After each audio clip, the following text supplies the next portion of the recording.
you own a home in Kanab, Utah, you might be wondering, what are some of the things I need to watch out for? And I want to talk to you about termites. So we have two kinds here in the desert. We have the Drywood termites that live in the air and they swarm once they run out of wood at their current location, and they swarm to find another location where they can eat the wood.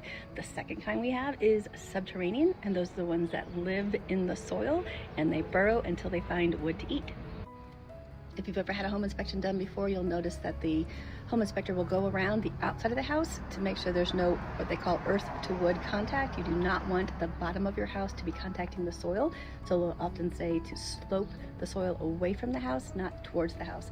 Even if your house is not full wood, there's usually a wood banner at the very bottom of it that the termites could get into and then crawl up into the walls.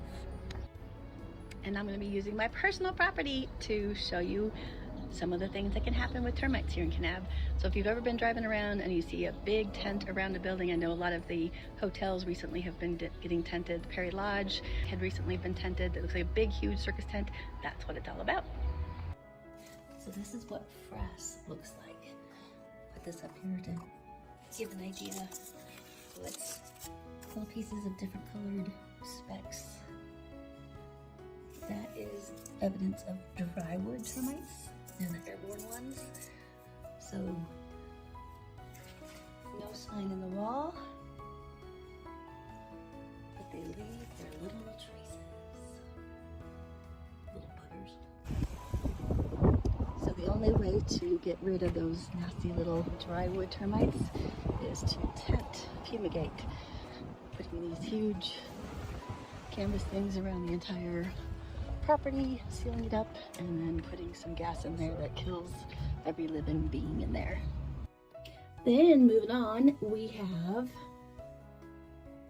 subterranean termites. So they live in the soil and they burrow until they find wood, which they need to eat. But once the wood is eaten, they leave. And this is what their damage looks like.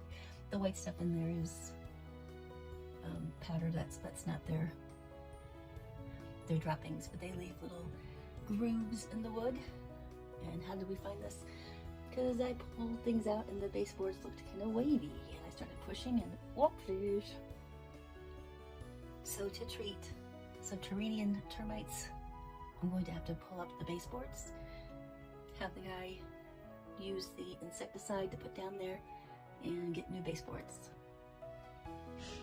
I hope that little tutorial was helpful. Karen Heatley, Realty, Utah. We love being your source for real estate news and education here in Kanab. Take care.